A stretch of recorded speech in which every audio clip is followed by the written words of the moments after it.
아, 청년 여러분 안녕하세요. 반갑습니다. 저는 윤재덕이라고 하고요. 아, 그냥 동네 아저씨예요. 아무것도 아니에요. 저는 목사도 아니고 이제는 전도사도 아닙니다. 물론 전에는 어린이 청소년들 성경 이야기 가르치는 게 제 삶의 중요한 부분이었습니다만 지금은 그것보다 좀 더 시급한 일을 만나게 됐습니다. 어떤 것이냐면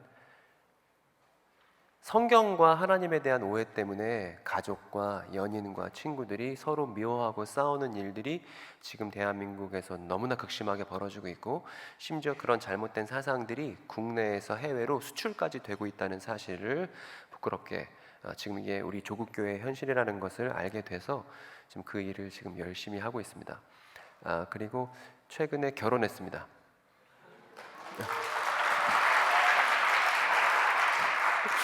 예, 억지로 박수 받아서 너무 좋은데, 저는 왜냐하면 제가 결혼 못할 줄 알았거든요. 여러분 생각해 보세요. 남자친구가 맨날 사회비 이단에 몸담고 있는 사람들 만나면서 그 사람들과 대화 나누고 집구석에 앉아서 성경 연구만 하고, 그러면 그런 남자친구 좋아해요? 자매분들 어떻게 해요? 좋아해요? 안 좋아해요? 벌써 강력하게 고개를 경추 2번으로 흔든 자매를 제가 지금 눈으로 목격했는데, 사실은 그러면서 제가 나는 과연 좋은 사람 만나서 결혼할 수 있을까, 그런 회의감이 있었는데, 다행히 제가 추구하고 있는 삶의 가치를 잘 알아주는 너무나 사랑스러운 자매를 만나서 최근에 결혼하게 됐습니다. 그래서 결혼하고 나니까 이 일에 탄력이 붙고, 오늘 강의의 결론 뭐 다 까먹어도 되고 오늘 강의의 내용 별로 중요하지 않을 수 있다. 가장 중요한 결론은 여러분 결혼하셨으면 너무 좋겠다. 이게 삶에 아주 큰 희망이 되더라. 이게 여러분, 제가 딴 얘기 잠깐, 오늘 여유가 좀 있으니까요. 제가 결혼할 때 신랑 입장했습니다. 제가 결혼식 할 때 생각했어요. 뭐라 생각했냐면, 나의 결혼식은 예수님과 교회의 연합을 시연하는 공연이 됐으면 좋겠다라고 생각해서 제 여자친구한테 이렇게 설득을 했습니다. 그래서 제가 입장할 때 핸델의 메시아를 틀고 입장했거든요.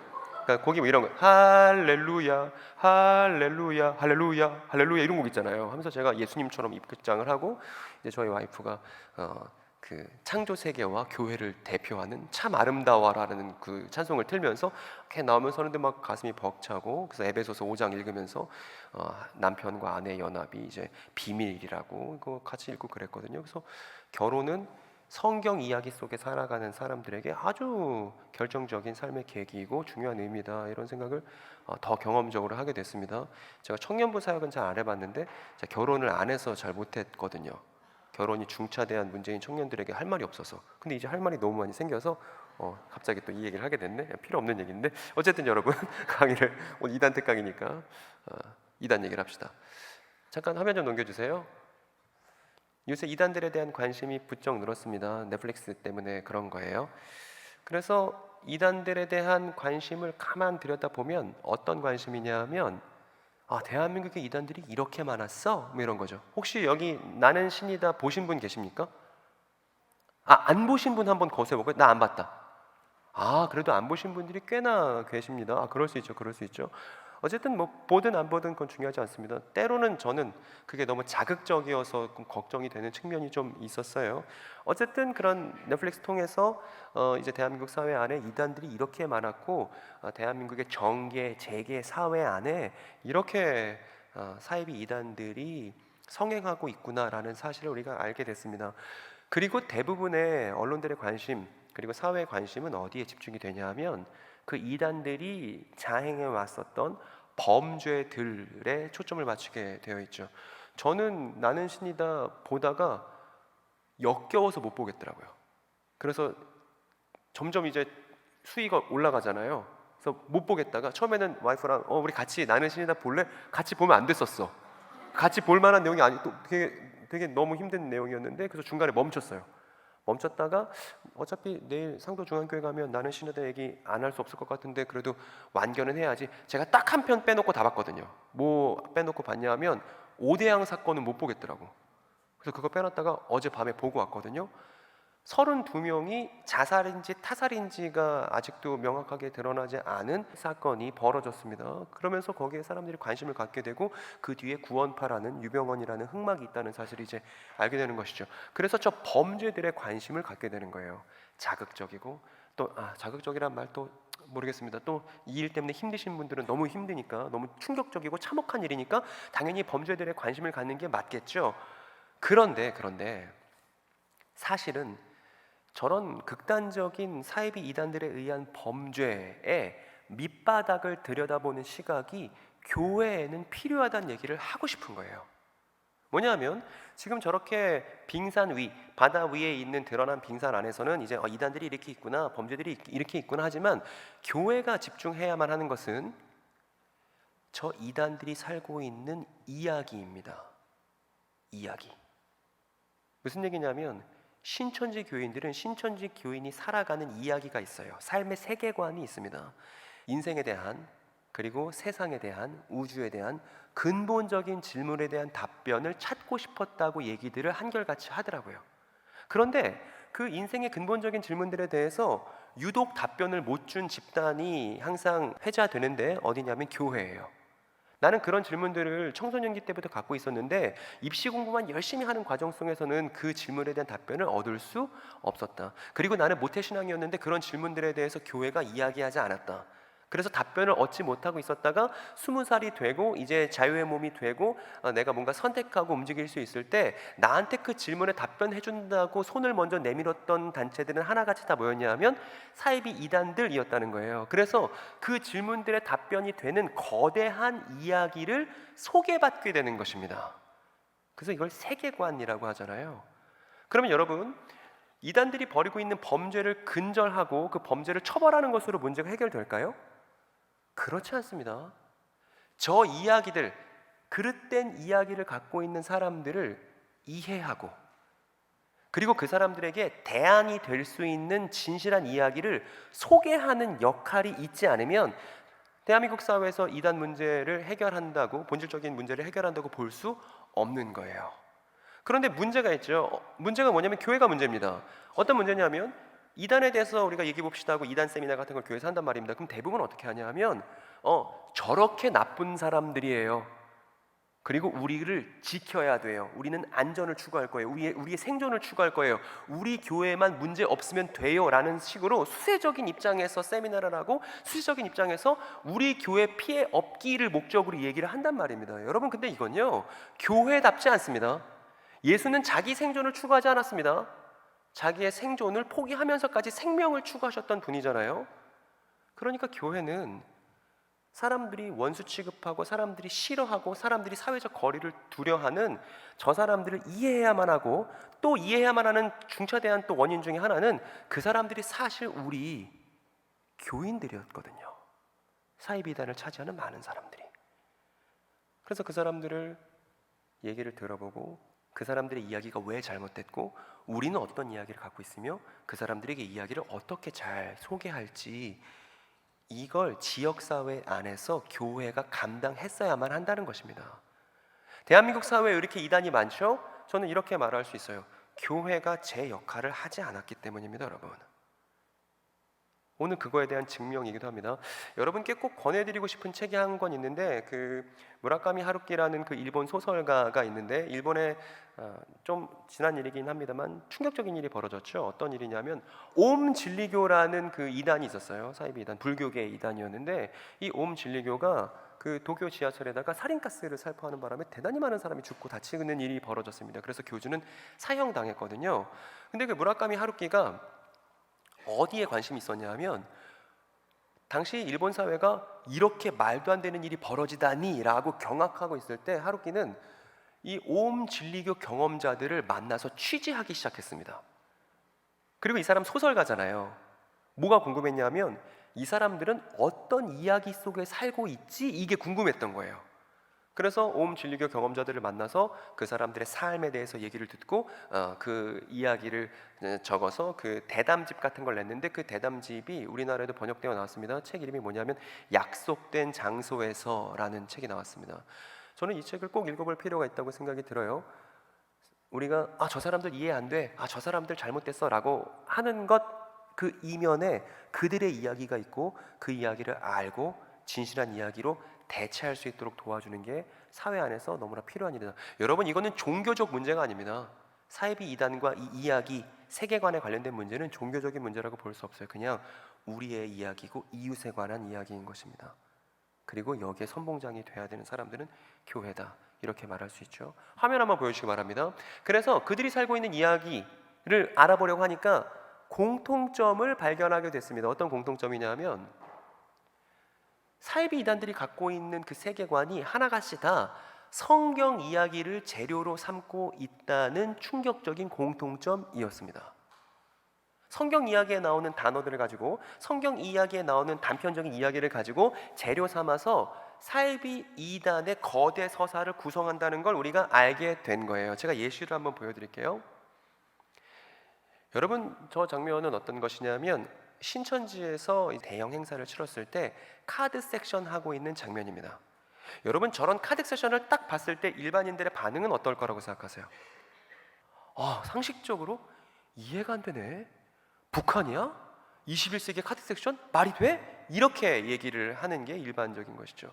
그런데 가만 보면 저 뒤에 카드 섹션으로 신천지 교인들이 표현한 내용이 뭐냐 하면 새 예루살렘이라는 성경 요한계시록에 나오는 최종적인 성경 전체 결말에 해당하는 내용이 저 새 예루살렘인데 저걸 표현한 거예요. 그리고 만약에 저 카드 섹션 하고 있는 사람과 우리가 인터뷰를 한다면 새 예루살렘 왜 카드 섹션에 열심 내신 거예요? 그 근거가 있나요? 라고 물어본다면 그 사람이 뭐라고 답변할 거냐면 요한계시록에 새 예루살렘 나와요. 그래서 그 요한계시록에 나오는 새 예루살렘을 저희가 표현한 거예요. 이렇게 얘기하면서 나름의 명분과 근거와 스토리와 이유를 제시할 거라는 말입니다. 그리고요, 이건 신천지의 경우였고요. 만민중앙교회라는 또 이단입니다. 만민중앙교회. 지금 또 만민중앙교회에서 뭔가 행사를 하고 있고 저 앞에 서 있는 사람이 이재록이라는 거기 교주이죠. 지금 깜빵 들어가 있는. 근데 이재록 씨가 저기서 뭐라고 얘기하냐면 새 예루살렘 성에 대해서 얘기를 합니다. 근데 그 새 예루살렘 성이 뭐라고 말하냐면 하늘에 있는 저의 부동산이라고 얘기합니다.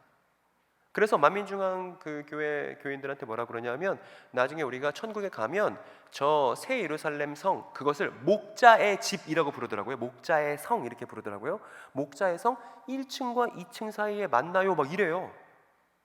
그러니까 너무 납득이 안 되는 얘기. 그리고 저 밑에 자막을 보십시오. 자막이 뭐냐면 어떤 사람이 질문을 했어요. 저 새 예루살렘 성에는 골프장이 있나요? 뭐 이런 질문을 했어요. 그랬더니 이재록 씨 답변이 골프장은 너무 커서 딴 데 지어야 되고 볼링장 정도는 들어올 수 있죠. 이따오 대답들을 하고 있습니다. 그걸 너무 진지하게 막 사람들 막 듣고 있어요. 막 너무 안타깝습니다. 근데 만약에 만민중앙교회 교인을 우리가 만났을 때 저 이재록 씨가 갖고 있는 집이 새 예루살렘 성이에요? 그 근거가 있나요? 그럼 그 사람이 뭐라고 말할지 우리가 알 수 있죠. 뭐라 그러겠습니까? 그거 요한계시록에 나와요 이럴 겁니다. 그러니까 이때도 성경을 근거로 해서 말도 안 되는 이단 사설에 성경이 재료로 지금 쓰이고 있다는 걸 확인할 수 있는 두 번째 사례고, 또 한술 더 떠서 이 사람은 장길자라는 사람입니다. 하나님의 교회라는, 여러분 길거리 지나다니다 보면 엄청 큰 교회 건물들, 잘 지어놓은 교회 건물들을 볼 수 있을 건데 하나님의 교회인 경우들이 많죠. 또 되게 적극적으로 신천지보다 지금 아마 교세가 더 커졌을 겁니다. 근데 신천지 문제, JMS 문제가 불거질 동안에 가만히 지금 조용하게 활동을 가열차게 이어가고 있는 그 집단이 하나님의 교회인데, 하나님의 교회에서 저 장길자라는 사람은 한술 더 떠서 이렇게 얘기합니다. 제가 새 예루살렘이에요 이래요. 제가 하나님의 신부예요 이럽니다. 그러면서 근거를 뭐라고 얘기하냐면 요한계시록이에요 이런다고요. 예수를 사랑하는 청년 여러분, 여러분 어떻습니까? 요한계시록 누구의 책이죠? 요한계시록 저 사람들이 아무렇게나 막 사용해도 되는 그런 책입니까? 요한계시록을 제대로 이해하고 제대로 해석하며 사회 안에 올바른 요한계시록 내용을 공론화시켜야 될 책임, 누구의 책임이었죠? 우리의 책임이었습니다. 목사의 책임이었습니까? 아니요. 전도사만의 책임이었습니까? 아니요. 교회가 교회답다라고 말할 수 있는 건 우리가 갖고 있는 이야기를 우리가 잘 이해하고 잘 표현할 수 있을 때 그 말을 할 수 있을 것입니다. 그런데 교회가 그렇게 하지 않았을 때, 여러분 교회에서 요한계시록 얘기 듣기 어렵습니다. 대부분 요한계시록 얘기 나누면 이제 사이비 이단 문제랑 직결되고 또 해석의 여러 갈래들이 있으니까 목사님들도 주저하시는 게 사실입니다. 그래서 교회에서 모태신앙으로 자라나서 오랜 동안 신앙생활을 했음에도 불구하고 요한계시록에 대해서 설명할 수 있으세요? 그러면 꿀먹은 벙어리가 되는 교인들을 여러분 주변에서 옆 사람 얼굴 쳐다보시겠어요? 바로 그 사람이 그럴 겁니다. 여러분, 이게 우리 교회 현실입니다. 그래서 저런 사이비 이단들이 우리의 이웃들을 속이고 잘못된 이야기를 전달했을 때 교회는 속수무책, 나중에 뭔가 문제가 벌어졌을 때 그때 언발에 오줌 누기식으로 뭔가 문제를 해결하려고 했던 시기, 지금까지 이단 대처였다, 이렇게 말할 수 있습니다. 그래서 근본적인 대처는 뭐냐면 우리가 갖고 있는 한 권의 이야기를, 그 한 권의 책을 우리가 제대로 이해하는 겁니다. 제대로 이해한다는 건 우리가 다른 사람들에게, 이웃에게 적절하게 소개할 수 있을 만큼 그 내용을 충실하게 아는 것입니다. 이것이 이단 문제를 해결할 수 있는 가장 본질적인 차원의 대처라고 생각합니다. 여러분 조금 있으면 이제 신천지에 난리가 날 거예요. 이미 지금 많이 난리가 났지만 지금 난리는 난리도 아니라고 말할 수 있을 만큼 더 큰 일들이 많이 벌어질 겁니다. 그리고 끝내 이만희 씨는 죽겠죠. 본인 말대로 안 죽고 영원히 살지 않을 겁니다. 그럼 생각해 보십시오. 여기 숭실대 근처, 여기 상도동에 많은 신천지 교인들이 있을 겁니다. 이만희 씨가 죽었을 때 그 사람들 심정이 어떨까요?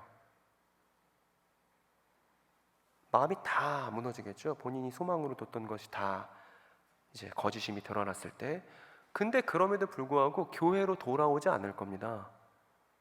신천지 세계관이 깨졌을 때 대부분의 탈퇴자들이 보여주는 반응은 뭐냐면, 나 남들보다 경제 활동이 늦었으니까 빨리 경제 활동에 열심 내야 된다는 것이지, 다시 인생의 근본적인 질문을 묻고서 하나님과 예수에 대해서, 성경에 대해서, 우리 자신에 대해서 묻는 질문들을 닫아놓는 경우들이 많습니다. 그러니까 저는 걱정이 돼요. 사이비 이단이 망하는 건 당연한 겁니다. JMS를 보세요. 본인들이 벌인 범죄에 본인들이 걸려 넘어지지 않습니까? 사이비 이단들의 흥망성쇠는 당연한 거예요. 근데 문제는 뭐냐면, 대한민국 근현대사 역사 속에서 사이비 이단들이 생겼다가 커졌다가 정점 찍고 내려와서 망하는 일은 매번 있었습니다. 근데 매번 있는 동안 항상 상처 입은 우리의 이웃들이 그 자리에 있었는데도 불구하고 교회는 그들에게 관심을 갖지 않았어요. 그래서 예전에 전도관이라는 엄청나게 큰 이단이 있었는데 그 이단이 망했습니다. 교주의 죽음과 함께. 근데 지금 잔존 세력은 소수로 남아있고, 지금 사당동에도 있더라고요. 신앙촌상에 제가 보고 왔는데, 그때 그 사람들에게 올바른 이야기, 제대로 된 이야기를 교회가 전달하려고 애쓰지 않으면, 따뜻한 마음으로 그들에게 제대로 된 이야기를 소개해주지 않으면, 거기서 빠져나온 사람들이 또 뭐 하냐 하면 장막성전이라는 그 다음 신흥 이단을 또 만들었습니다. 근데 장막성전도 점점 커졌습니다. 정점 찍고 이제 쇠락합니다. 쇠락했을 때 그 사람들의 허한 마음을 진실한 이야기, 복음의 이야기로 채워주지 않았을 때 어떤 일이 벌어졌냐 하면, 그 장막성전의 쇠락과 이탈, 그리고 그때 그 사람들이 신천지를 만드는 마중물이 된 거예요. 똑같은 일이 벌어질 겁니다. 신천지가 생겨났습니다. 정점 찍었어요. 커졌어요. 이제 쇠락할 겁니다. 망할 텐데, 그때 한국교회가 또 다른 제2, 제3의 신천지, 제2, 제3의 JM에서 생기지 않도록 미연에 방지하는 역할은 지금부터 준비해야 되고, 그 준비는 뭘 말하는 거냐면 우리가 갖고 있는 이야기를 제대로 알고 소개할 수 있어야 한다는 것입니다. 그래야 우리 교회만 피해 안 되게끔 방지하고, 교회 들어오면 신천지 아웃 이렇게 포스터 붙여놓고, 여러분 신천지 교회니까 아웃 포스터 보자마자 너무 무섭네, 난 절대 들어가지 말아야지, 이럴 것 같으세요? 그러니까 너무 그 대처가 1차원적이라는 거예요. 이웃을 사랑하려는 기독교의 근본 정신이 없는 대처고, 그저 우리 하나 지키면 된다는 값싼 대처라는 것입니다. 아주 성취도가 낮은, 교회답지 않은. 그래서 저는 오늘 상도중앙교회 청년부가 방향을 바꿨으면 좋겠습니다. 제가 좀 더 자세하게 설명드릴게요. 신천지의 경우인데, 신천지의 경우 저 친구 생각을 한번 우리가 엿본다면, 저 친구는 교리 교육을 열심히 합니다. 그리고 교리 교육을 왜 열심히 이렇게 해야 해? 물어보면 인 맞기 위해서 열심히 해야 해요 라고 얘기합니다. 그 인 맞는 게 뭐냐면 하나님의 백성으로 인정받는 그 요한계시록 7장 장면이 있거든요. 그래서 내가 신천지 교리 교육 열심히 해서 하나님의 백성으로 인정받겠다는 열망하에 공부를 열심히 하는 것이죠. 그러다가 인 맞은 신천지 12지파 제사장이 되는 것이 저 친구 공부하는 목적이에요. 그래서 신천지에서는 14만 4천 명의 제사장이 되어야 된다고 해서 열심히 교리 교육을 했죠. 그리고 저 입맞음이 거의 얼추 마무리 됐다고들 요새 얘기들 합니다. 그리고 저 일이 있으면 어떤 일이 벌어지냐면, 사람들이 이제 전 세계로부터 신천지로 몰려오게 될 거라고 그렇게 믿고 있습니다. 그리고 이렇게 신천지로 몰려오는 사람들, 신천지의 말씀이 너무 충격적이고 귀하다고 그거 배우겠다고 전 세계에서 몰려오는 사람들을 가리켜 뭐라고 신천지 용어로 부르냐면 흰무리라고 부릅니다. 흰 두루마기를 입고서 이제 몰려오는 허다한 사람들이라고 해서 이제 흰물이라고 불러요. 그래서 저 아이의 삶이 저 이야기 안에 꽂혀 있습니다. 열심히 신천지 교리 공부를 하고 교리 공부 왜 열심히 해?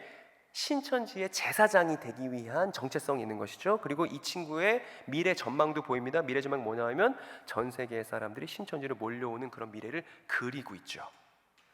그리고 저 친구가 저렇게 생각하는 이유, 그 근거는 뭐냐면 우리가 앞에서 개략적으로 살펴봤듯이 요즘에는 저 시즌이라고 얘기를 하는데 신천지의 요한계시록 7장 해석에 토대를 두고 있습니다. 즉 신천지식으로 요한계시록 7장을 이해하면 저런 삶을 살게 되는 거예요.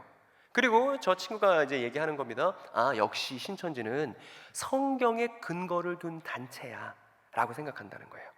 근데 저 친구가 예를 들어서 교회 생활을 미리 했던 경험이 있다고 한번 가정해 보세요. 근데 교회에서는 요한계시록 얘기 안 해줬는데요. 성경의 미주알 고절에 대해서 꼼꼼하게 설명 안 해줬는데요. 그러니까 내가 경험해 봤는데 한국 교회는 성경적이지 않고 신천지는 성경적이야 라는 게 경험적으로 납득이 돼버리는 거예요. 저 친구에게는. 좀 더 자세히 보면요, 자 요한계시록 7장 본문을 갖고 왔거든요. 우리 잠시 저 친구가 되어서 저 친구의 시야에서는, 저 친구의 세계관 안에서는 요한계시록이 어떻게 읽힐지를 한번 상상을 한번 해봅시다. 요한계시록 7장에 그 뒤에 내가 보니 아무도 그 수를 셀 수 없을 만큼 큰 무리가 있었습니다 라고 되어 있습니다. 그리고 그 사람들은 모든 민족과 종족과 백성과 언어에서 나온 사람들인데 흰 두루마기를 입고 종려나무 가지를 손에 들고 보좌 앞과 어린 양 앞에 서 있었습니다 라고 되어 있습니다. 이렇게요. 그러니까 흰 두루마기를 입고 종려나무 들고 지금 서 있는 거죠. 저 장면을 읽는 저 친구의 머릿속에 뭐가 있냐면 이거 신천지로 몰려오는 전 세계 사람들에 대한 얘기네 라고 이해될 만하겠죠. 그래서 이렇게 생각하는 거예요. 이 사람들 신천지로 몰려온 전 세계 사람들이 요한계시록에 쓰여있네 라고 경탄하게 되는 것입니다. 그리고 그 뒤에 계시록 7장 뒤에 보면 어떤 부분이 있냐면 여기서 그들은 그 흰 두루마기 입은 사람들이죠. 셀 수 없이 많이 모인 그들은 큰 소리로 구원은 보좌에 앉아 계신 우리 하나님과 어린 양의 것입니다 라고 찬양을 해요. 그러면 저 신천지에 있는 친구가 이렇게 생각할 겁니다. 전 세계 사람들이 우리를 통해서 하나님께 찬양하게 될 거야 라는 숭고한 목적을 부여받게 되는 것이죠.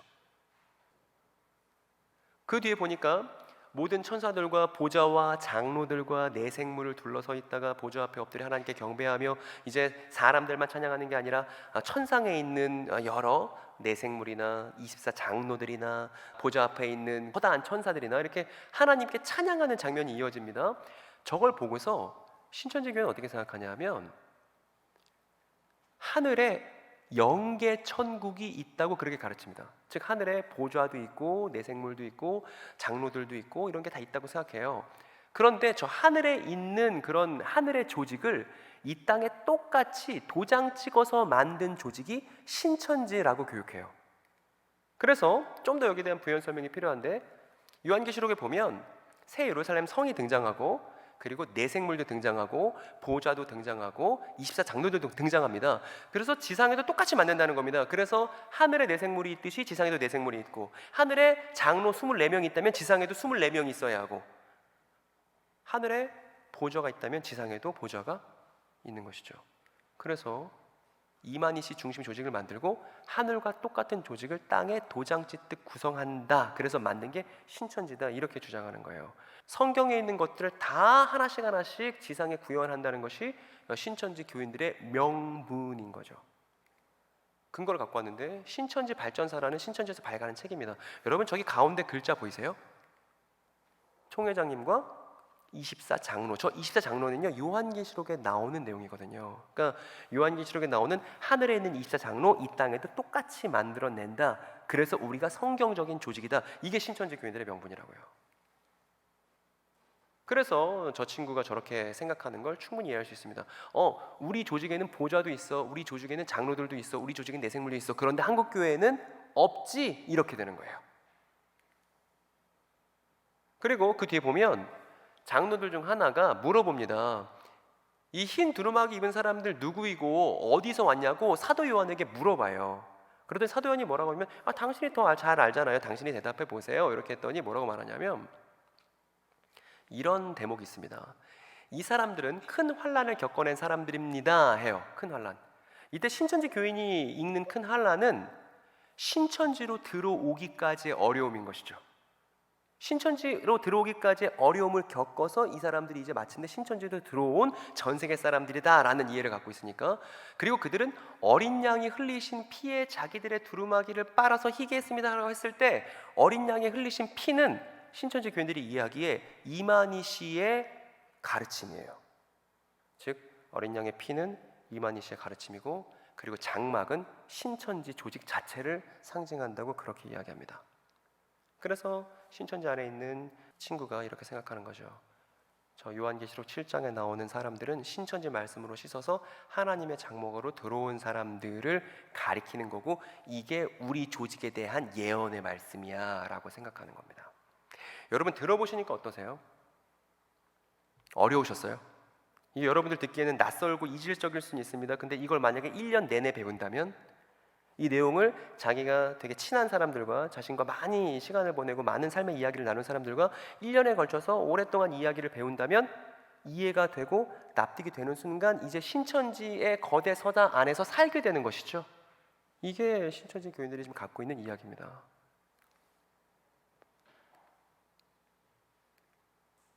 그래서 장면을 한번 요약해 봤습니다.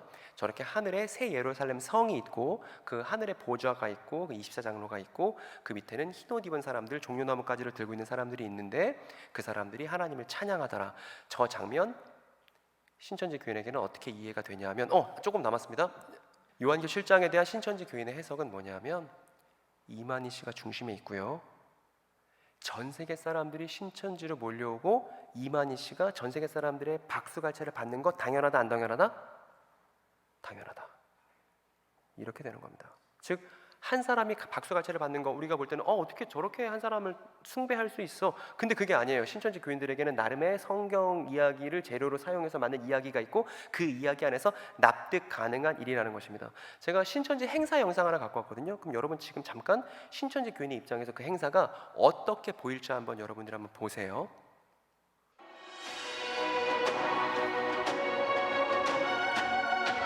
외국인들이 먼저 나옵니다. 그 흰옷 입은 사람들이 막 깃발을 흔들어요. 외국 종교 지도자들도 신천지 행사에 참여합니다. 사람들 환호를 하고 전 현직 외국 대통령들도 신천지 행사에 참여를 하면서 이제 끝내 누가 등장하냐면요, 할아버지가 등장해요. 그리고 중간중간 장면들이 삽입됩니다. 저렇게 흰옷 입은 사람들이 박수치는 장면들이 삽입되어 있죠. 이렇게요.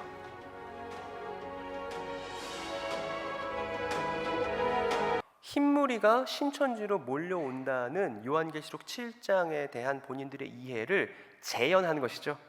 마치 제가 메시아와 교회의 연합을 제 결혼식에서 재현했듯이, 제가 갖고 있는 결혼관을 제 결혼식에서 재현했듯이, 신천지 교인들은 본인들이 갖고 있는 요한계시록 해석을 본인들의 삶과 행사에 재현하고 있다는 것입니다.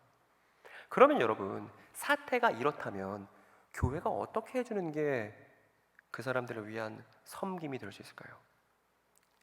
제가 청년 하나를 그려봤는데, 저 친구가 뭐냐 하면 상도중앙교회의 남자 청년이에요. 여러분 이제 상상하는 바로 그 사람입니다. 이 남자 청년이 신천지 교인을 만났어요. 여러분 무슨 말을 해줄 수 있을까요? 뭐라고 말할지 모르겠죠, 그죠? 왜냐하면 저 친구는 요한계시록에 대해서 잘못 알고 있지만 적어도 뭔가 말할 내용은 있죠. 근데 오늘날 예수 믿는 청년들은 요한계시록에 대해서 말하라고 하면 말할 게 있어요, 없어요? 없어요. 할 말이 없다고요, 할 말이. 그러니까 이게 지금 교회 교육이 얼마나 얄팍한 뎁스를 갖고 있는지를 보여주는 거예요.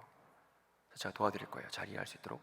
그래, 요한계시록. 근데 아는 게 없으니까 얘기할 수가 없습니다. 그래서 마치 자물쇠처럼 잠긴 것 같죠. 제가 저 자물쇠를 풀 수 있는, 여러분 요한계시록 했을 때 계시라는 말은요, 폭로라는 의미입니다. 다시요, 요한계시록 할 때 계시라는 말은 폭로라는 뜻이에요. 그래서 요한이 폭로한 이야기입니다. 그렇기 때문에 계시는 감춰놨다는 얘기가 아니에요. 다 드러내버리고 다 밝혀버린 이야기라는 뜻이 계시록입니다.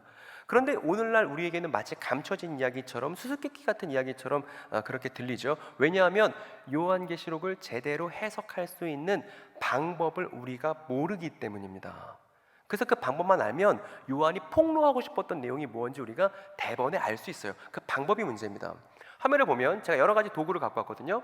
여러분 이 도구들 중에 여러 도구가 있는데 여러분 이 도구들 중에 제대로 저 자물쇠를 열 수 있는 도구는 단 하나뿐이죠. 여러분 저기서 다른 건 그래도 좀 봐줄 수 있는데 절대 선택하지 말아야 되는 도구도 하나 보이죠? 그죠? 그거 절대 안 되는 건데 어쨌든 여러분 중요한 그러니까 이제 잘못된 도구로 요한계시록을 풀어서 문제다 이 얘기인 거예요. 그리고 옆에 있는 도구들도 말을 안 듣긴 마찬가지인데 여태까지 교회가 요한계시록 해석 제대로 안 했습니다. 그리고 교단들마다 다 분열된 해석을 갖고 있기 때문에 또 그게 또 한국교회의 문제이기도 합니다. 어쨌든 제대로 된 도구는 하나인데 여러분 제대로 된 도구 뭐죠? 그렇죠, 열쇠죠. 저 열쇠만이 저 자물쇠를 제대로 열 수가 있는 것이죠. 그러면 여러분 요한계시록이라는 2000년 전에 쓰인 문헌을 제대로 풀어낼 수 있도록 하는 저 열쇠의 정체는 뭘까요? 잠깐 여러분 시간을 드릴까요? 여러분 요한계시록을 제대로 이해하려면 어떤 열쇠가 어떤 방법이 필요하다고 생각하시나요? 지금 누가 중얼중얼했습니다. 누구죠? 네, 말씀하십시오. 그렇죠. 제가 하고 싶은 얘기가 나가서 이제 끝났습니다. 이제 다 아신 거? 아니. 예, 제 얘기가 그 얘기예요. 사도 요한을 알아보면 됩니다. 제가 그 다음 슬라이드 만들었거든요. 형제 너무 좋은 말씀 잘해주셨습니다. 넘겨주세요. 상도 중앙교회 명예를 살렸죠? 보세요. 이 열쇠 뭐냐면 제가 열쇠에 이렇게 정체를 써왔습니다. 뭐냐면 신약 성경이 쓰인 그 시절 유대인들의 삶을 모르면 그 시절 쓰였던 요한계시록을 이해하는 건 불가능하다는 거예요. 자, 그림 그려왔습니다. 요한계시록이 있는데 요한계시록 언제 쓰인 거냐면 AD 1세기에 쓰인 겁니다. 즉 2000년 전에 쓰인 거예요. 누가 쓴 거냐면 사도 요한이 쓴 거예요. 잘 그렸죠? 기가 막히죠? 제가 어린이 전도사였어서 사도 요한이 쓴 거예요. 그런데 사도 요한이 쓴 건데 지금 형제분이 잘 말씀하신 것처럼 저 사도 요한을 잘 알아야 요한계시록을 해석할 수 있습니다. 근데 사도 요한을 잘 알려면 또 필요한 게 있어요. 뭐가 필요하냐면 AD 1세기 유대인은 사도 요한만 있는 게 아니잖아요. 당시에 살고 있었던 유대인들이 있죠. 다시 말해서 사도 요한을 이해한다는 건 2000년 전 요한계시록을 쓴 사도 요한을 이해한다는 건 무슨 얘기냐면 1세기 유대인들의 삶과 문화를 안다는 거예요. 1세기 유대인들의 삶과 문화를 알지 못하면 그 시절 쓰인 문헌을 절대 읽을 수 없습니다. 여러분 이거는 어떤 고대 문헌을 연구할 때나 마찬가지로 적용되는 원칙입니다. 예컨대 심청전을 우리가 연구한다고 칩시다. 여러분들이 다 외국 사람이에요. 미국 사람입니다. 미국 사람이 심청전을 연구해. 근데 갑자기 거기 보니까 어떤 어린 딸이 공양미 300석을 봤더니 바다로 다이빙을 하네. 그런데 거기서 사람들이 효심이 깊구나라고 반응한다는 거예요. 외국 사람들이 볼 때 이해가 돼요, 안 돼요? 안 된다고요. 이건 그 시절 우리나라의 문화를 알지 못하면 그게 왜 효심인지 납득이 안 될 거란 말입니다. 마찬가지로 옛날 글을 이해하기 위해서는 반드시 그 옛날 사람들에 대한 이해를 해야 된다는 거예요. 여러분 큐티 많이 하십니까 혹시? 큐티가 참 좋기도 해요. 성경 말씀에 집중할 수 있는 조용한 시간을 콰이어트 타임을 갖는다는 건 중요하기도 합니다. 그런데 만약에 그 당시 시절에 대한 연구가 병행되지 않으면 큐티는 사이비 이단이 될 수 있는 길이기도 해요. 내 맘대로 해석하잖아요. 여기 내가 좋아하는 단어 나왔네. 오늘 하나님이 나를 사랑하시나? 원래 사랑하시는데. 그러니까 당대 연구가 없으면, 당대 유대인 역사와 문화에 대한 연구가 없으면 성경 해석은 사이비 이단들이 다 당대 역사와 문화를 치워놓고 교주 본인의 짱구를 굴렸기 때문에 그런 그릇된 성경 해석을 갖게 된 겁니다. 그래서 오늘날 사이비 이단들이 이렇게 많아진 건 교회가 1세기 유대인의 문화와 역사에 무관심한 채 성경을 읽었던 것을 극단적으로 밀어붙이면 뭐가 돼요? 사이비 이단들이 되는 거예요. 1세기 유대인의 역사 문화가 성경을 제대로 해석하는 우리의 뿌리였다는 것입니다. 그래서 하나님께서 유대인이라는 한 민족을 선택해서 우리에게 당신의 말씀을 전달해 주신 거예요. 그 사람들 연구를 통해서 하나님의 마음을 오해하지 말라고. 그렇기 때문에 요한계시록이라는 자물쇠를 열 수 있는 그 열쇠 뭐냐? 그 당시 유대인들의 삶과 문화다. 이 사실을 놓치면 안 된다는 거예요. PPT 넘겨주십시오. 그런데 이거 연구하기 너무 어렵죠. 요한계시록만 갖고 연구하기는 자료도 부족합니다. 그래서 제가 여러분들께 1세기에 쓰였던 책 한 권을 한 권 더 소개해 드리려고 합니다. 그리고 이거는 한국교회 역사상 사상 최초가 될 겁니다. 이 책을 한국교회에 소개한 일은 제가 알기로는 우리나라의 선교 역사가 시작된 이후에 한 번도 없었으리라고 생각합니다. 왜냐하면 이 책을 번역을 제가 했거든요. 어떤 책이냐면 에스라사서라는 책이에요. 처음 들어보셨죠? 에스라사서라는 책은 어떤 책이냐면요, 소개를 해드릴게요. 에스라사서가 어떤 책인지 소개하기 전에 막바로 그 책을 열어서 그 책에 어떤 내용이 있는지 대번에 확인부터 한번 해봅시다. 이걸 우리가 왜 봐야 되는지 여러분도 충분히 이제 납득할 수 있는 그런 본문이 될 겁니다. 이런 본문이 있어요. 기시감이 들지 않았어요? 제가 읽어볼게요.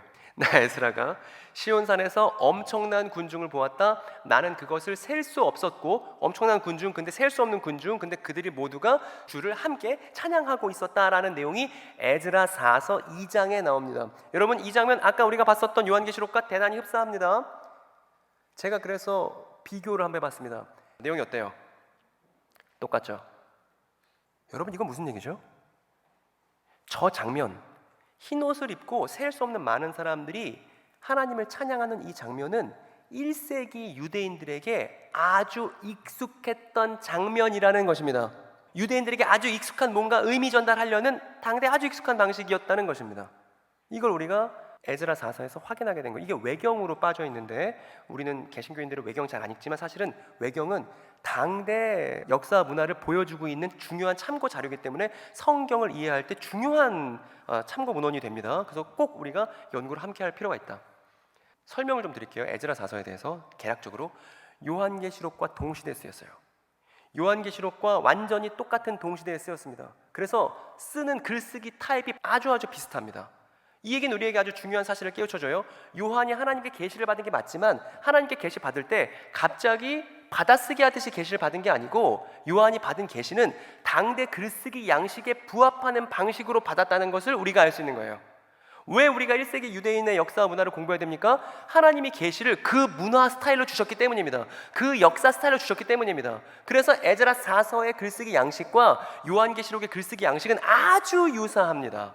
근데 이 글쓰기 양식을 모르면 요한계시록이 이렇게 저렇게 엇나가게 잘못 해석될 수 있는 그런 원인을 제공하는 게 됩니다. 그리고 내용에 대해서 잠깐 말씀드리면 당시 어떤 일이 벌어졌냐면요, 저 사람이 이제 에즈라예요. 맞은편에 있는 천사는 우리엘이라는 천사예요. 여러분, 캐릭터에 대한 애정이 있어야지 이야기에 잘 들어올 수 있을 겁니다. 에스라랑 우리엘이 있는 거예요. 저 에스라랑 우리엘이 서로 대화하는 내용이 에스라 4서의 내용이에요.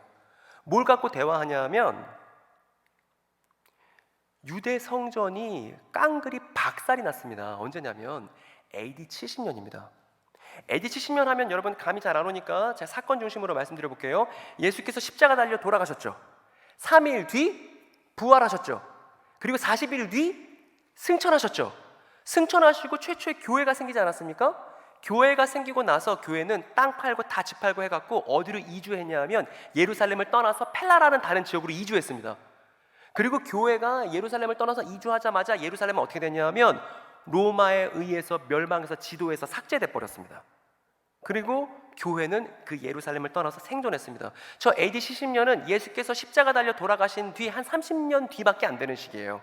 즉 예수께서 십자가 지시고 돌아가시고 부활하시고 승천하신 다음에 교회 탄생 이후 예루살렘은 망했다고요. 그 예루살렘이 망할 때 로마군이 들어와서 유대 성전, 하나님이 계시다는 유대 성전을 다 박살내 버린 일이 벌어진 겁니다. 그랬더니 유대인들 사이에서 질문이 생겨났어요. 어떤 질문이냐면 더 이상의 희망은 없는 건가 우리 유대인들에게? 이제 하나님께서 아브라함에게 다윗에게 하셨던 언약들 다 무효가 된 걸까? 그러면 우리 이스라엘은 하나님께 정말 버림받고 이렇게 끝나는 걸까? 그래서 저 질문에 대해서 답변을 하려고 만든 문학이 에스라 4서예요. 저 일이 있기 500여 년 전으로 거슬러 올라가면 에스라도 똑같은 일을 겪었거든요. 그때는 로마에 의해서가 아니라 바벨론에 의해서 유대가 함락당하고 성전이 박살나는 일을 에스라도 겪었고, 에스라는 어떤 사람이냐 하면 그렇게 박살났었던 유대를 재건했던 사람이죠. 그래서 성전이 박살났을 때 유대를 재건했었던 에스라를 등장인물 삼아서, 그 에스라를 가상의 화자로 삼아서, 그러면 이제 성전이 박살난 우리는 어떻게 해야 되지? 그 질문에 대한 답변을 우리엘 천사와 에스라가 대화를 나누는 가상의 대화로 적어본 유대 문학이 에스라 4서다 이겁니다. 대학생 여러분 이해되시죠? 어렵지 않죠, 그죠? 자, 충분히 제가 어린이들에게도 납득할 만한 설명으로 대학생들이 지금 하고 있는 겁니다. 이거 이해가 안 되면 안 되는 거예요. 충분히 이해됐을 거라 생각합니다. 어쨌든 에스라를 소환해서 이제 유대인들에 대한 얘기, 그리고 하나님의 언약에 대한 얘기를 하는 책이 에스라사서인데, 거기를 보니까요, 아까 우리가 봤던 것처럼 요한계시록 7장과 똑같은 내용이 있어요. 시온산에서 엄청난 군중을 보았다. 여러분, 저때 시온산이라는 건 잘 기억하십시오. 시온산은 예루살렘을 부르는 다른 명칭이에요. 시온산은 예루살렘을 부르는 다른 명칭입니다. 그래서 여리고는 가장 그 해수면보다 낮은 저지대에 있고요. 여리고부터 쭉 올라가면 산이 있는데 그 산 위에 예루살렘이라는 도시가 있는 겁니다. 그래서 그 예루살렘을 부르는 명칭이 시온산이에요. 시온산. 신천지가 시온산이라고 주장합니다만 그거 아닙니다. 예루살렘 말하는 거예요. 근데 저 에스라 사서가 쓰일 때만 하더라도 유대 성전이 다 무너졌잖아요. 그런데도 불구하고 에스라 사서에 시온산이 있다는 건 무너졌던 예루살렘이 어떻게 된다는 얘기예요. 회복된다는 얘기를 한 겁니다. 그리고 회복돼서 지금은 이제 무너져서 거기에 사람들이 다 포로로 끌려가고 다 시체 더미만 있는데, 지금 에스라 사서는 뭐라고 얘기하고 있냐면 셀 수 없이 엄청나게 많은 군중들이 모여서 하나님을 찬양한다는 이 장면이 의미하고 있는 바는 뭐냐면, 성전이 회복되고 사람들이 그득 다시 모여서 하나님을 찬양한다는 게 폐허가 된 예루살렘이 다시 회복돼서 사람들로 가득하다는 말을 하고 싶은 거예요. 즉 허다하게 셀 수 없이 많은 사람들이 하나님을 찬양하는 장면은 예루살렘의 회복을 말하는 장면입니다. 이거는 유대 역사를 모르고 보면 흰옷 입은 사람들이 많이 모였을 때 그게 누구를 말하는 건지 모른단 말입니다. 그런데 당시 유대 역사를 연구해 보니까 우리가 알게 됐어요. 회복된 예루살렘의 장면을 가리킬 때 유대인들은 어떤 스타일로 말하냐 하면, 흰옷 입은 사람들이 시온산에 잔뜩 모여서 하나님을 찬양하는 장면들로 예루살렘의 회복을 표현하더라, 이겁니다, 여러분. 그 다음 끄덕끄덕 제가 봤어요. 이해가 됐다는 얘기죠. 그 다음 장면 보니까, 그리고 그들 가운데 고귀한 젊은이가 서 있었다. 다른 모든 이들보다 고결했는데 역할이 있습니다. 그들의 각각 머리 위에 관을 씌워주고 그걸 보고서 에스라가 너무나 기뻐하는 그런 환상을 봤다는 겁니다. 그런데 나는 놀라서 얼어 있었다. 이런 내용이 에스라 4서에 기록되어 있습니다. 이 젊은이에요. 그리고 이 젊은이가 하는 역할이 있죠. 아까 어떻게 했다고 그랬죠? 장면, 예루살렘이 회복되고 회복된 예루살렘에 사람들이 이제 가득하게 되고, 그리고 이 사람들이 하나님을 찬양합니다. 그리고 고귀한 젊은이가 하나 있습니다. 고귀한 젊은이가 어떤 역할을 하죠? 저 사람들의 머리에 뭘 씌워주냐 하면 관을 씌워주죠. 그리고 뭐 해주냐 하면 종려나무 가지를 준다는 거예요. 뒤에 아예 에스라가 친절하게 물어봅니다. 물론 가상의 에스라죠. 실제 에스라가 아니라 유대인들이 소환한 에스라입니다. 이 사람들 누구입니까? 주님, 물어봐요. 이렇게. 그랬더니 우리엘이라는 천사가 말해줍니다. 아, 이 사람들 어떤 사람들이냐 하면 사멸의 겉옷을 벗고 불멸을 입은 사람들이야. 즉 부활한 사람들이야. 이전에 예루살렘에서 다 죽고 힘들게 살고 그렇게 패망했던 사람들이 다시 부활해서 흰옷을 입은 거야. 그 뒤에 써있죠. 하나님의 이름을 고백했던 사람들이라고. 하나님의 이름을 고백했다가 죽임당했지만 이제 부활해서 예루살렘을 가득 채운 사람들이 바로 이 사람들입니다. 그리고 이 사람들이 관을 씁니다. 관을 쓴다는 건 뭐냐면 명예가 회복된다는 말이에요. 명예가 회복된다. 그리고 종려나무를 받는다는 게 아주 중요한데, 이 종려나무에 대해서 말씀드릴게요. 일단 정리하면 이 사람들 부활한 사람들이고 하나님에 의해서 명예가 회복된 사람들이고 종려나무의 사람들이다. 그리고 여러분, 지금 여러분 화면으로 보시는, 저 사진으로 보는 장면이 어떤 장면인지 아세요? 여러분이 저 장면에는 익숙하지 않으셔도 이 단어에는 익숙하실 거예요. 혹시 여러분 초막절이라고 들어보셨어요? 저게 초막절이에요, 여러분. 이상하죠? 우리는 초막절이라는 단어는 들어봤는데 정작 초막절에 유대인들이 뭐 하는지는 몰라요. 그래서 우리는 유대 역사와 별개로 이 단어를 마음대로 이해하는데 익숙합니다. 사이비 이단의 모판을 깔아줄만 하죠. 성경을 가만 돌아보면 이 초막절에 뭐 하냐면요, 레위기에 써 있습니다. 제가 읽어볼게요. 초막절의 첫날 너희는 좋은 나무에서 딴 열매를 갖고 오고 종려나무가지로 뭘 만드냐면 저렇게 초막을 만들라는 거예요. 텐트 비슷하게 만들라는 거예요. 그래서 거기서 며칠 동안 놀아라? 7일 동안 놀아라. 이게 초막절이에요. 그러면 하나님께서 왜 이스라엘 사람들한테 왜 종려나무까지 꺾어서 저렇게 텐트 만들고 저기서 7일 동안 먹고 놀아라, 이거 왜 하셨냐 하면 이 초막절이 기념하는 바가 있는데 그 기념이 광야에서 하나님과 텐트 치고 동거동락했던 것을 기념하는 절기가 초막절이기 때문입니다.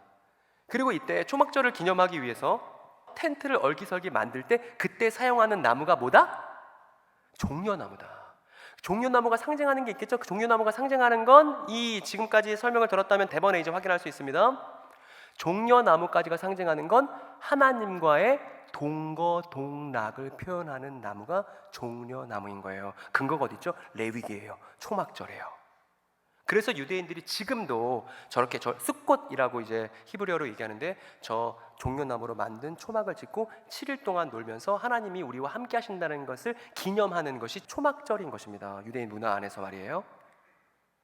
그래서 이 에스라가 얘기합니다. 우리엘에게 저 젊은이 누구죠? 그들에게 관 씌워주고 종려나무 손에 전해주는 저 사람 누구죠? 라고 또 물어봤습니다. 물어봤더니 이렇게 답변해요. 충격적인 답변입니다. 그가 나에게 답했다.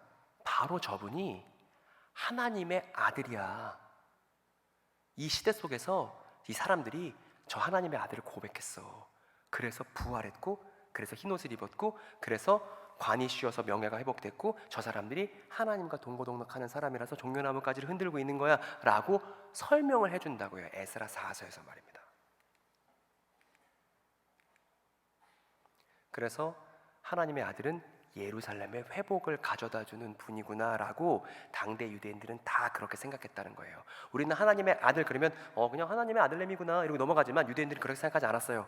하나님의 아들은 예루살렘의 회복을 가져다 오는 그런 존재로 하나님의 아들을 이해했다는 것입니다. 1세기 유대인들이 누구 포함해서? 사도 요한 포함해서. 그리고 여러분 요한계시록으로 들어왔습니다. 여러분 이제 됐어요. 이제 제가 바쁜 게 끝났어요.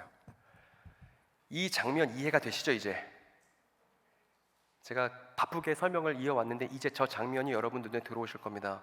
왜 뒤에 성전이 다시 세워졌는지, 그 안을 가득 채운 저 흰옷 입은 사람들의 정체가 무엇인지, 그 사람들이 왜 관을 썼고 왜 그 사람들이 종려나무 가지들을 들고 있는지, 그리고 그 일을 가능케 한 저 고귀한 젊은이가 누구인지 이제 여러분 대강 이해가 되셨을 거라 생각합니다. 그리고 여러분과 마찬가지의 이해를 갖고 있었던 사도 요한이라는 사람이 쓴 책이 요한계시록이에요. 이게 에스라 4서의 내용이었고 이제 요한계시록을 한 땀 한 땀 살펴보겠습니다. 요한계시록 본문으로 이제 본격적으로 들어가 보니까요. 여러분들이 머리를 쌩쌩 돌릴 시간입니다. 여기 보면 에스라 4서에 언급된 내용이 있고요, 언급 안 된 내용이 있습니다. 이거를 구분 지어 볼게요. 아무도 그 수를 셀 수 없을 만큼 큰 무리가 있었다. 이거 아까 에스라 4서 있었어요, 없었어요? 있었어요. 그래, 있었어요. 그리고 또 뭐 똑같은 거 뭐 있죠 여기? 흰 두루마기도 아까 그 에스라 4서 나온 사람도 흰 옷 입고 요한계시록에서도 똑같이 나왔네요. 또 공통점 뭐 있죠? 그렇죠, 종려나무까지 있었네요. 그러니까 이 장면들은 똑같아. 그래서 저 장면들은 하나도 특별하지가 않아요. 당시 1세기 유대인들의 입장에서는 당연한 거예요. 이해되는 거예요. 익숙한 거예요. 그런데 요한계시록에만 있는, 에스라 4서에는 없는, 요한계시록에만 있는 특징들이 있습니다. 뭐가 있죠? 보니까 그들은 모두 이 사람들 이거 하나도 안 특별하다는 거예요. 여기까지는. 그런데 진짜 특별한, 요한계시록만 갖고 있는 특별한 점은 어떤 것이냐면 여기 보니까 에스라가 있는데 에스라가 놀랬을 거야. 아마 이걸 보고서. 왜 놀랬냐 하면 회복된 예루살렘의 사람들을 말하는 것에 대해서는 놀랄 게 아무것도 없지만 이 추가된 내용 때문에요. 그들은 모든 민족과 종족과 백성과 언어에서 나온 사람들이라는 거에서 유대인들은 놀랐을 거란 말입니다. 왜냐하면 예루살렘이 회복될 때 당연히 유대인들은 어떻게 생각해요? 유대인들의 회복이라고 생각하겠죠? 근데 지금 요한계시록은 뭐라고 말하고 있죠? 회복된 예루살렘에 누가 참여하고 있는 거예요?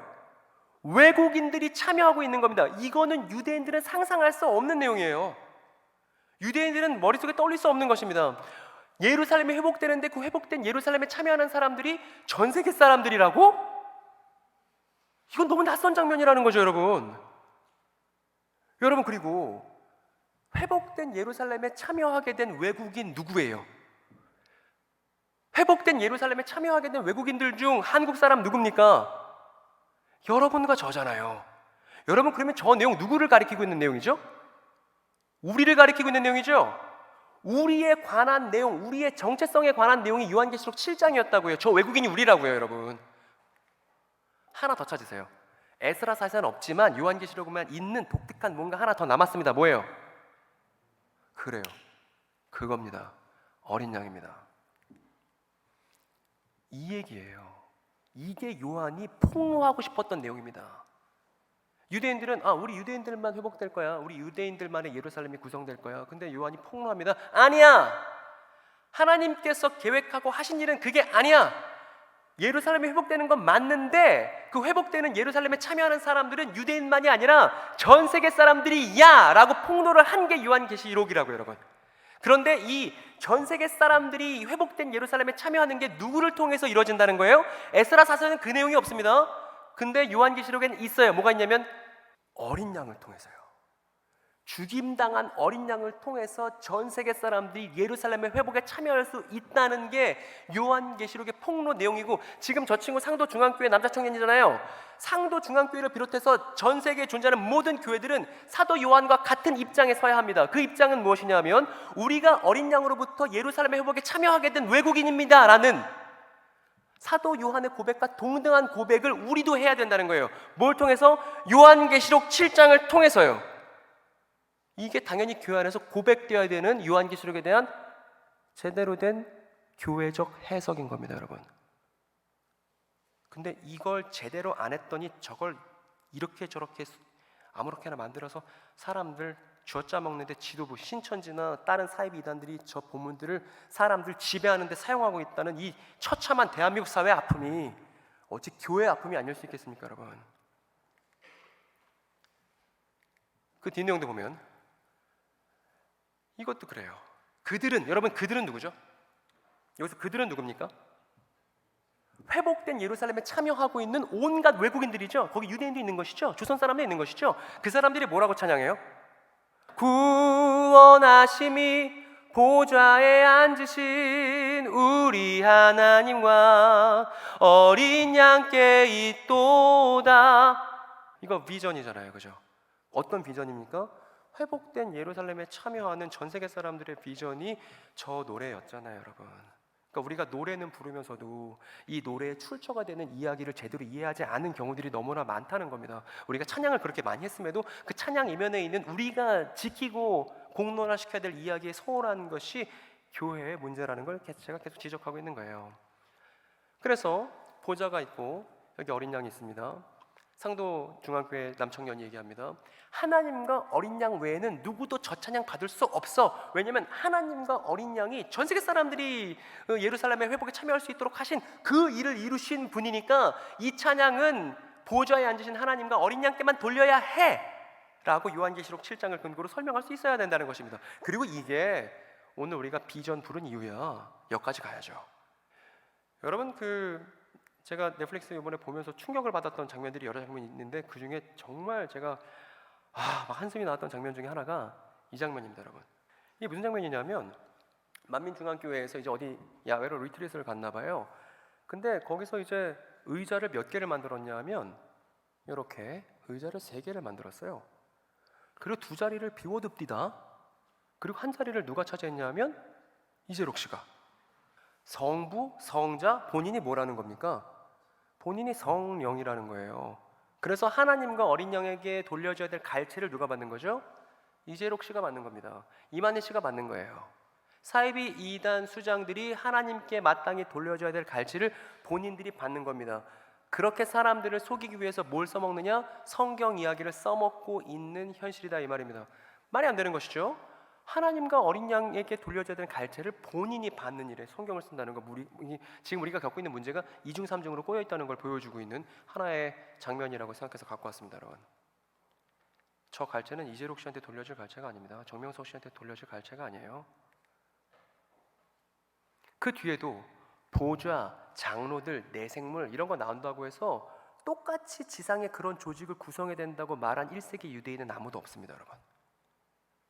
1세기 유대 역사를 몰랐을 때는 그렇게 하는 건가 보다 뭐 이럴지 모르겠지만 당대 역사 문화를 토대로 본 요한계시록은 똑같은 조직을 지상에 구성하라는 게 아니죠. 오히려 하나님과 어린 양께서 그 일을 이루셨기 때문에 전 세계 사람들이 회복된 예루살렘에 참여해서 기뻐하자는 얘기를 하는 것이지 똑같은 조직을 만드는 걸 갖고 성경적이라고 볼 수 없는 거 아니겠습니까? 이거 만들 필요 없어요. 전 세계 어린 양을 통해 회복된 예루살렘에 참여하게 된 것에 대한 찬양이야. 똑같은 조직 구성하라는 얘기가 아니야. 이 얘기를 우리가 해줘야겠죠. 24장로들 중에 하나입니다. 사도 요한이에요. 물어봅니다. 저 흰옷 입고 종려나무 흔드는 사람 누구죠? 물어보죠. 여러분, 이 물어보는 장면이나 에스라 4서에 나오는 이 물어보는 장면이나 여러분 어떠세요? 똑같죠? 똑같죠? 이 흰옷 입은 사람들이 누구인지 정체를 물어보는 장면이 똑같죠? 왜냐하면 이게 당시 글쓰기 양식이기 때문에 그렇습니다. 이게 당시 이런 식으로 글 쓰는 게 유대인 스타일이기 때문에 그렇습니다. 다른 게 아니라. 그래서 우리가 아까 에스라 4서 공부할 때 이때 흰옷 입은 사람들 뭐냐? 부활한 사람들이고 하나님을 고백하다 고생했던 사람들이고 이 사람들의 명예가 회복되어서 관이 쓰여지고 이 사람들이 하나님과 동고동락을 상징하는 종려나무를 흔든다. 이거 배우지 않았습니까? 똑같은 장면 여기 나옵니다. 여러분 근데 이때도 이 사람들 분명히 부활한 사람들이고 하나님께 명예가 회복된 사람들이고 하나님과 예수의 이름을 부인하지 않은 사람이고 그리고 뒤에 보니까 그들을 덮는 장막이 되어주실 것입니다 해서 초막절의 향기를 느끼셔야 됩니다. 아, 이 사람들 하나님과 동고동락한다는 얘기구나. 그리고 중간에 에스라 4서에 없는 내용이 요한계시록에 딱 눈에 드러나는 게 있죠. 뭐가 있냐면 이게 있죠. 즉 예루살렘이 회복되는 일은 반드시 이 일을 통해서 된다는 것입니다. 그래서 마침내 하나님과 동고동락이 가능해진다는 것입니다. 여러분 제가 대충 이렇게 설명해도 여러분의 믿음의 고백과 딱 맞아 떨어지죠? 유대식으로 얘기한다면 어린 양의 속죄 제사와 초막절이 보여주고 있는 하나님의 동고동락, 이게 우리의 현재 상태입니다. 어린 양 메시아의 속죄 제사를 통해서 우리의 지난날의 과오가 용서되었고 우리가 세컨 찬스를 얻었습니다. 그래서 우리가 부활의 예수 그리스도의 몸에 참여하게 되었고 하나님과 성령으로 동거동락하게 된 것이죠. 즉 요한계시록이 가리키고 있는 내용은 우리에 대한 이야기, 메시아 보혈의 공로로 하나님과 함께하게 된 우리에 대한 이야기를 하고 있다는 걸 다시 재확인하게 됩니다. 그리고 이제 상도중앙교회 청년이 기뻐하게 됐죠. 이 사실을 깨닫고 아, 요한계시록이 우리에 대한 내용이구나, 이걸 분명하게 알게 된 것입니다. 좀 남았습니다. 예. 좀 남았습니다. 아직은 좀 이릅니다.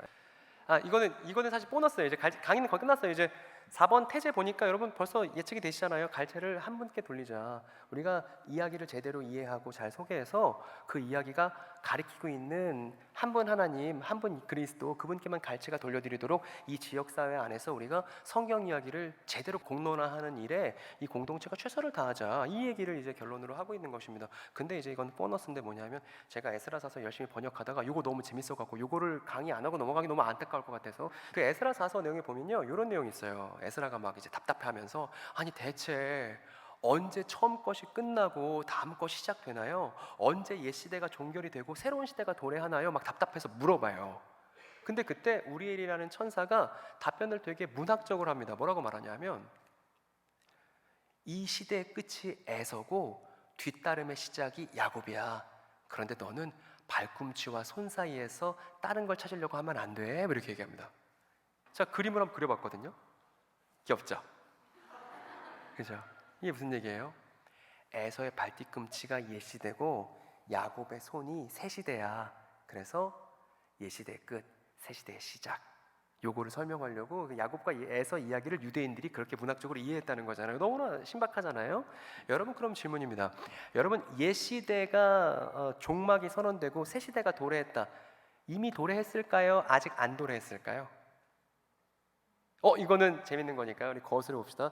이미 도래했다 동그라미, 아직 도래할 시기가 남았다 이렇게 X로 우리 한번 거기서 한번 해봅시다. 이렇게 중간에 이렇게 한다거나 내지 이렇게 이런 거 없이 이걸로만 우리 다 슈브로 봅시다. 다시 새 시대가 도래했다 동그라미, 아니다 X. 시작.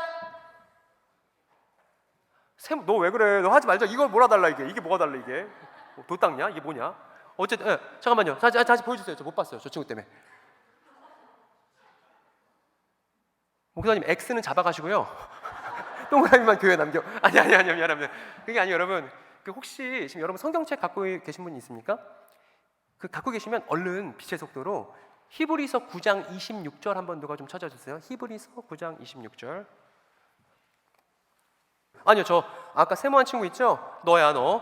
세모한 친구, 이거 세모한 친구. 히브리서 9장 26절 큰 소리로 낭낭하게 읽어주세요.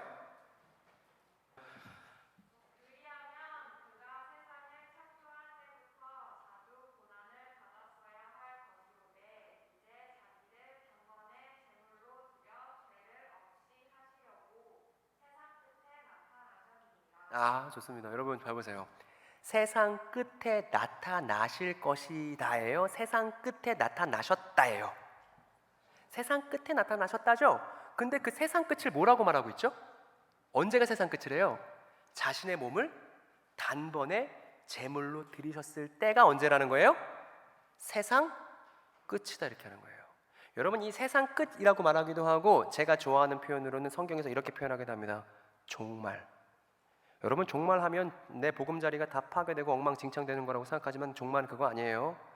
악한 시대가 끝나는 기쁨의 날이 종말입니다. 그럼 여러분 이 종말은 이미 도래했을까요? 안 도래했을까? 이런 질문이었습니다. 종말은 이미 도래했죠. 말세는 이미 도래했죠. 오늘날 막 사이비 이단의 이 범죄 사실들을 보면서 사람들이 얘기합니다. 말세인가 봐. 그럼 제가 옆에서 얘기하죠. 말세는 벌써 2000년 전부터 말세였어요. 이렇게 얘기를 해드립니다. 이게 성경적인 거니까. 화면 보여주세요. 제가 만들어 왔어요. 에스라 사서가 그리고 있던 게 우리의 역사적 진실 안에서 어떻게 표현되는지 이렇게요. 메시아 예수께서 모든 미움과 증오를 자신의 신체 안에서 자신의 신체가 다 찢어지는 것으로 끝장내셨을 때 예시되는 그 허위를 드러낸 것입니다. 그리고 새 시대가 도래하는 것입니다. 어떤 새 시대입니까? 예수께서 죽음을 이기시고 새로운 몸으로 나타나셨을 때 부활의 새 시대가 펼쳐진 거예요. 그리고 교회는 어떤 사람들이에요? 그 부활의 새 시대에 먼저 참여해서 그 새 시대를 누리는 사람들을 가리켜서 교회라고 하는 것이고 그 새 시대를 누리는 삶을 가리켜 두 글자로 뭐라 그러는지 아세요? 요거까지는 합시다. 그 새 시대를 가리켜서 부활에 참여해서 살아가는 새 시대의 삶을 가리켜서 두 글자로 성경 용어로 말합니다. 힌트 드릴게요. 제가 저희 어린이들에게 하는 방식으로 이응시옷. 십자가로 옛 시대가 종막을 선언 받았고 이제 새 시대가 부활로 시작되는 새 시대에 동참해 살아가는 교회에 아주 예수를 닮아가는 그러한 삶을 가리켜서 두 글자로 말한다. 그런데 사람들은 그냥 안 죽고 고생 안 하고 영원히 사는 것으로 오해하고 있는 이 유대인들의 성경적 용어 두 글자 이응시옷은 뭐라고 할까요? 그렇죠. 그거죠. 그래서 우리가 영생을 누리며 지금 주 안에 사는 것이죠. 이게 AD 1세기 유대 역사를 통해서 명명백백하게 밝혀진다는 것입니다. 그렇기 때문에 교회는 더욱더 역사적일 필요가 있어요. 그래야 우리 자신이 누구인지 발견할 수 있고 세상에 우리답게 우리 자신을 보여줄 수 있는 것입니다. 역사적이어야만. 그래서 역사적 교회. 역사를 통해서 충실하게 우리 자신이 누구인지 탐구하는 큰 역사적 전망을 갖고 우리 자신이 어떤 시대적 과제를 갖고 있는지를 발견하는 교회가 이 시대의 절실히 요구된다는 것입니다. 이것도. 그래서 아까 우리 얘기했던 거 여기 다 들어와 있습니다. 옛 시대가 메시아 예수의 피 흘리심으로 끝났고요. 메시아 예수의 부활은 이제 우리가 주님과 함께 할 수 있게 됐다는. 여러분 부활하신 예수님의 신체는 사라질 수 있었습니다. 그래서 엠마오로 가는 두 제자들과 함께 때 갑자기 사라지는 일이 있죠. 예수님은 우리와 함께 하시지만 눈에 보이진 않죠. 그래서 마치 예수님이 승천하신 걸 멀리 떠났다가 재림하실 때 돌아오신다고 어디 멀리 출장 갔다 돌아오신 것처럼 이해한다는 건 아주 한국 그 직장인의 이해지 유대식 이해가 아닙니다. 유대식 이해는 예수께서 말씀하신 것처럼 세상 끝날까지 내가 영원히 너희와 함께 할게. 감사하죠. 다만 그분의 몸이 보이지 않게 된 상태가 승천이고 우리와 함께 하신다는 것이죠. 그러면 재림은 무엇입니까? 멀리 갔다 돌아오는 게 재림이 아니에요. 바울은 이렇게 말합니다. 다시 나타나심. 그러니까 예수님은 우리와 함께 성령으로 함께 계시고 그분이 다시 가시와 될 날을 기다리며 그분의 부활에 동참하는 삶을 우리가 영생을 살고 있다는 거 다시 한번 주시시켜 드립니다. 그래서 오늘 내용 정리. 이단들의 난립은 성경 이야기에 대한 왜곡과 그렇습니다. 이 점을 얘기하고 싶었던 겁니다. 이 점을. 두 번째, 계시는 당대의 글쓰기 방식을 배제하지 않습니다. 유대인의 삶을 아는 것이 성경 이해의 필수적입니다. 그렇습니다. 그래서 제가 교회마다 다니면서 마카베오서를 읽읍시다. 이거 번역 다 됐거든요, 벌써. 그리고 에스라 4서를 읽읍시다. 희년서를 읽읍시다. 이런 얘기하면 개신교인들이 무슨 우리가 그런 것까지 읽어야 돼요? 성경 읽기도 바빠요. 뭐 이런 얘기 할 수 있죠. 그런데 재밌어서 하는 거예요. 재밌어서 하는 거예요. 그 안에 내 얘기가 있으니까, 우리 얘기가 있으니까 재밌거든요. 그래서 요새 또 챗 GPT가 나왔습니다. 챗 GPT에 제가 물어봤습니다. 에즈라 4서 좀 장별로 요약해 줄래? 번호 붙여서 해주게요, 안 해주게요? 기가 막힙니다, 여러분. 오늘 가서 해보세요. 제가 그동안 라틴어 번역한 게 헛헛하게 느껴질 만큼 해줘요. 그래서 요새 너무 기술 문명이 발달해서 좋은데 왜 안 하는지 모르겠어요. 그래서 제가 오늘 상도중앙교회 청년과 에스라 4서에 나오는 가상인물인 에스라를 만나게 한 역사적인 순간이었다라고 자평을 하고 싶습니다. 그리고 마지막 세 번째, 성경이 쓰인 당시의 역사와 문화에 충실한 교회가 진실을 가지고 세상을 섬길 수 있습니다. 왜냐하면 우리의 진실은 공상으로 만든 진실이 아니고 역사적 진실, 이 땅 위에서 샌들 신고 모래폭풍 맞으면서 한 사람이 온몸으로 겪었던 실제 역사적 진실이기 때문입니다. 그래서 역사에 충실한 교회, 이 상도동 땅 위에 여러분들이 그 역할을 기쁘게 짊어지고 가시기를 간절히 바랍니다. 남은 시간에는 어떻게 하기로 목사님과 이제 합의가 됐냐면 Q&A 시간을 잠깐 갖기로 했는데 사이비 이단 관련된 것이나 아니면 오늘 강의 관련돼서 여러분 혹시 질문하실 게 있으면 지금 자유롭게